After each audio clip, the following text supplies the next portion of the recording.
There's an issue involving Uber and Lyft. Some people who are legally blind say rideshare drivers are seeing their dogs and canceling their rides. But they're not just any dogs. They're service dogs. Yeah, as you might know, those dogs are critical to their safety. They say what Uber and Lyft drivers are doing is humiliating and illegal. Let's bring in our investigative reporter, Candice Nguyen. Candice. Uber and Lyft insist their policies prohibit this kind of discrimination. But we spoke to riders who say those policies aren't effective and they're getting stranded.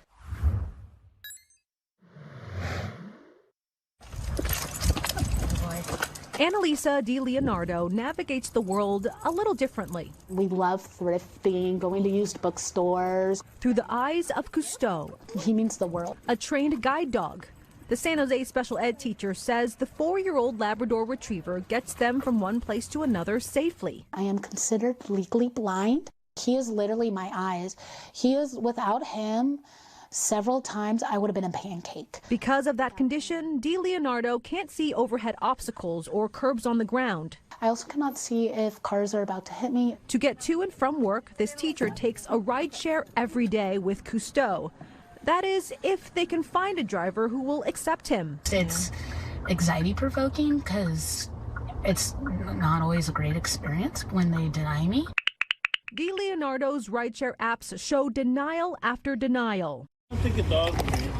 He's a service dog. Nah, that's a medicine. Thank you. When confronting the drivers, excuse after excuse. I don't want to mess up my car. It says, why aren't you taking me? No, I don't want to mess up my car. It's a service though. It's a Lyft. You have to.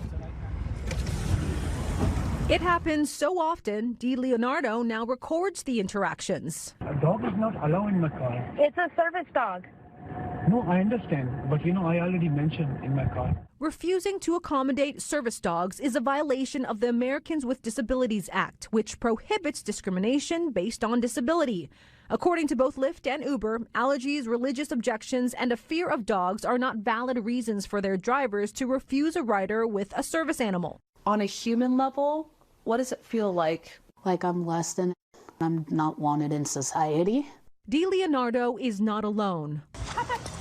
Linda McLeod from Willow Glen has been denied as well. As I was reaching for the handle for the door, he got out and said, oh, no, no, no, no pets, no dogs. He mentioned that Uber has this program called Uber Pet. In 2021, Uber introduced Uber Pet, an option that allows riders to bring along furry friends for an extra $5. But McLeod says the program has made the problem worse for blind people. Service animals, she says, are not pets. Drivers think it's an option. He's the same as a wheelchair. McLeod says it's illegal to make blind people pay more money to ride with their service animals. So that means it's not being provided to me at the same level as the service for other people who don't have a disability. The investigative unit reached out to Uber and Lyft with these concerns. Uber said discrimination on our platform is unacceptable, and it takes appropriate action, which can include deactivation of a driver's account. Lyft told us it requires all drivers to accommodate passengers traveling with service animals, and it asks riders to report issues immediately. And then I usually get a $5 gift card. And so sometimes I've just stopped reporting. 7 years ago, both Lyft and Uber settled lawsuits brought by the National Federation of the Blind.